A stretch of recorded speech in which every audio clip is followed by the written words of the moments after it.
What's up, Sanisa, Superbad Estrada here, and I just want to give a huge special shout out to the relay. Thank you so much for all of the continuous support, and thank you for all of the support during and after and before every single fight.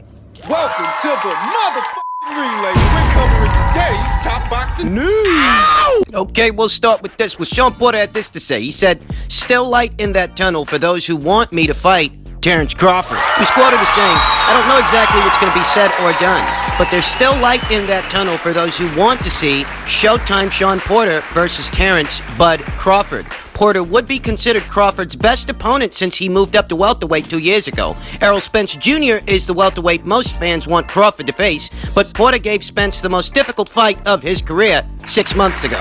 I'm not sure if and when that fight's gonna happen, Porter said about boxing Crawford. "I'll keep it like this, man. As far as I know, every fight is on the table, especially at this point. We're at a point right now where everybody's gonna kinda have to reset and get everything back into order. You know, some fighters that, were champions before all of this happened, there's no telling what's gonna happen once we get back going. So, everybody's on the table. Everybody's on the board. As y'all already know, Shawn Porter is not a ducker. I don't duck anyone. If it's bringing the money and it's bringing the excitement, it's bringing Shawn Showtime Porter. So that's what I'm here to do. If it happens to be Bud, that will be a conversation that he and I are gonna have. I do agree that Terrence needs a quote-unquote true opponent, Porter said. And I'm a little different from most of y'all out there, but, and I think most fighters will say this. We go out there and we put our lives on the line against everyone every time we get in the ring. I mean, the guy could be a 0-10 and something still could happen, So in that respect, you have to respect the fighter for whoever he has fought and whoever he's fighting. Terrence's last fight was against a guy, I think he was from Australia, Lithuania's Kavaliauskas. I could be wrong. And a lot of people were criticizing him about that. My mindset was, it's still a big fight. Good fight for you against a good fighter. And again, anything can happen. So when you say true fighter, of course there's levels to this, so we'll be respectful to that. But at the same time, Terrence has not been a multi-time world champion by accident. The dude is the real deal. He's just a great fighter, great athlete, great person. And so, you have to respect everyone that he fought. Saying that, when you say a true fighter and you talk about Showtime Shawn Porter, I really do think that, Again, when we talk about levels, I really do think I've separated myself from the rest of that welterweight division in terms of preparation, in terms of being able to contend with everybody that's out there. There's not one fight I've had where, win, lose, or draw, the fighter ever got the best of me, and outclassed me, and outworked me, and out-everythinged me for an entire fight. That has never happened and will never happen. So yes, I do think that when you talk about a quote-unquote true fighter, I think Terrence, like most fighters before they fight me, has never been in the ring with anyone like me. So definitely, the truest of all tests out there is Shawn Showtime Porter. I've talked about what I think would happen if Terrence Crawford were to lock horns with Shawn Porter in the past in a previous video, and I'll leave the link to that video in the description box. Shawn Porter is a fighter who's fought anyone from Paulie Malignaggi to Devon Alexander to Kell Brook to Adrian Broner to Berto to Thurman to Garcia to Ugas. More recently, he's coming off of a fight with Errol Spence. Shawn Porter, he's been there and done that with almost everyone in the welterweight division. Thus, a fight with Terrence Crawford at this point makes a lot of sense for Shawn. Fiscally, it does. I mean, you want to be a part of big fights, big events, multi-million-dollar paydays, things of that nature, in that respect. The fact you've already been in there with Keith, and you've already been in there with Danny and Ugas and Spence. What else is there to do? There's really nobody left on the PBC side of things. And get you a big payday. That is, unless you plan on having rematches with some of these fighters, and that some of these fighters are actually willing to go through with those rematches. I don't know what rematch with Keith. Ugh. I don't see very many people asking for that. Rematch with Danny. I don't really see a lot of people asking for that either. A Spence rematch could be entertaining. Perhaps there's an audience for that, because the Spence fight was actually a very close, competitive fight. More close and competitive than some originally anticipated. I saw people saying they thought Errol was going to knock Shawn out. I didn't buy into that theory for 1 second. No, sir. We talk about it all the time. It was a very hard fight for Errol, and because it was a hard fight, maybe there might be an audience for such a fight, though that would require Errol Spence to be on board for such a fight. I'm not sure that he is. You can forget about Shawn getting a Manny Pacquiao fight. Most everybody and their mother wants a Pacquiao fight, but not everybody and their mother is going to get one. For Shawn, a Terrence Crawford fight is a very realistic and feasible opportunity. Especially now. I'll tell you that I don't know if this fight is going to come off. I don't. You see, with everything having slowed down as a result of the COVID pandemic, you would have thought that this conversation that has been floating around for a little while now, you would have thought that it would be further along if it were going to materialize. But as it stands, Shawn is still talking about it in the context of something that has not really yet been discussed between the two aforementioned parties, that the conversation hasn't happened yet. He's still referring to it as something they're going to have to talk about, as if they have not talked about it already. And, you know, now would be the opportune time to have that conversation because everyone's in limbo. Terrence is in limbo. Shawn is in limbo. The entire sport of boxing and the world is in limbo. So if the conversation were going to happen, now would be the ideal time for it to happen. Has it? That way, once boxing resumes and gets back in full swing, you've got this fight already lined up. As it stands, until further notice, it's just not the case. So, as much as I like this fight, I'm not convinced that it happens. At least not yet. There are elements of this fight that I do like, and one that I don't. Just one, and it's that Shawn, he's coming off that loss to Errol Spence in what was a very competitive fight. Shawn really held his own, and then some. But he's still coming off a loss. And how such a fight is remembered is affected by that when people look back on the Terrence Crawford versus Shawn Porter fight, what could be that fight, what they'll notice is that Shawn was coming off a loss to Errol Spence before he locked horns with Crawford. In a sport where context is often removed for the sake of narratives and agendas, things of that nature, Shawn coming right off a loss could be used to denigrate Terrence Crawford's victory. What could be his victory? What if Crawford ends up being the first guy to stop Shawn Porter? What if it happens that way? The narrative could quickly change into Terrence Crawford being the first to stop Shawn Porter to the only reason he stopped Shawn Porter is because he was coming off a loss to Errol Spence. You see what I'm talking about? And that's one aspect of the fight that I don't like. Really, the only aspect of it that I don't like, that Shawn Porter, he hasn't gotten a chance to get back in the winner's bracket, and because he hasn't gotten a chance to get back in the winner's bracket, the usual suspects, as it were, they would use this as a means to denigrate Terrence Crawford's potential victory. These guys, they don't give Terrence Crawford credit for stopping most every welterweight that he's fought since moving up to welterweight. Undefeated welterweights like Jeff Horn, Jose Benavidez, Igas Kavaliauskas. They don't give him credit for that. So, under these circumstances, I don't imagine they'd give him credit for this. They would use the fact that Shawn is coming off a loss in what was a very competitive fight. A fight that some people even think Shawn won. Yeah, there were those people. Better still, I don't think that they'd give him credit for this fight because Shawn is coming off a loss. Even though Shawn is a top 10 welterweight and he really held his own, he made Spence look the worst he's ever looked. But, you know, to these guys, it don't matter. That's the one aspect of this potential matchup that I don't like.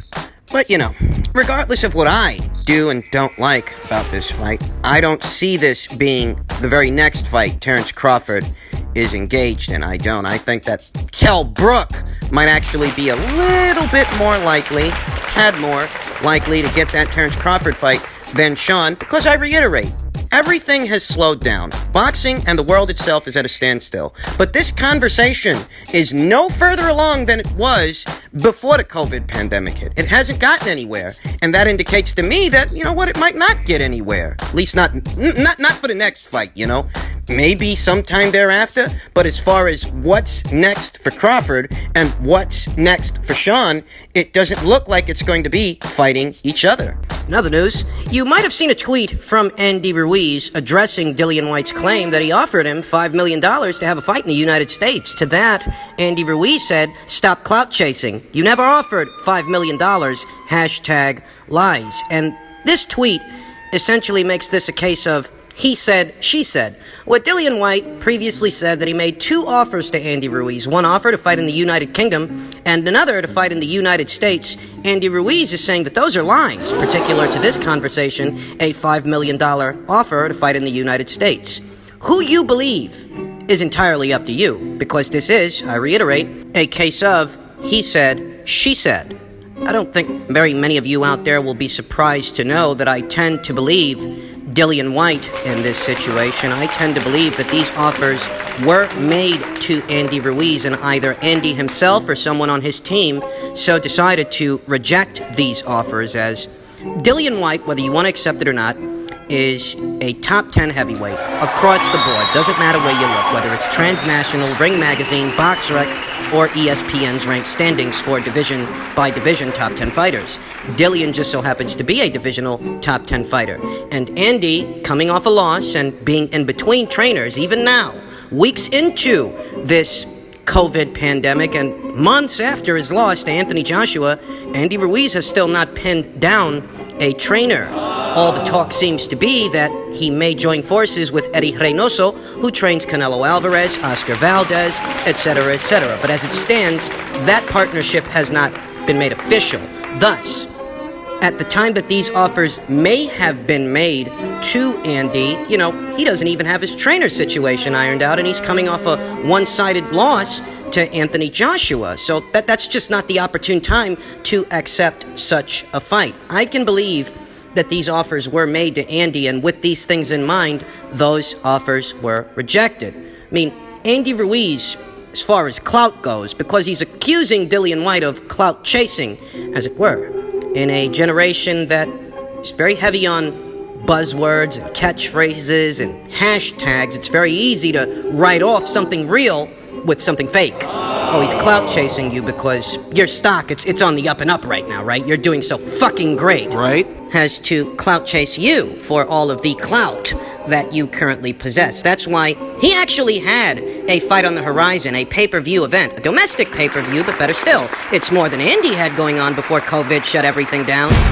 But apparently he has to chase you for clout. I know that there are going to be those out there who think I'm preferential to Dillian Whyte and any matchroom fighter, but to those individuals, I would ask you to consider that Dillian Whyte's not the only guy saying that Andy rejected a fight with him. It just so happens that a guy right there on Andy Ruiz's side of the street, a guy that goes by the name of Luis Ortiz, he's also saying the same thing, that Andy requested a tune-up Before a fight. ahead of a fight that they could have had. The way that breaks down is you've essentially got two different guys on two separate sides of the street, both saying the same thing, that Andy Ruiz rejected a fight with them. Are they both wrong, or is it put simply as it appears that Andy Ruiz, at least at this point, he's not in any rush to take on any risque opponents. He's got to get some things ironed out first.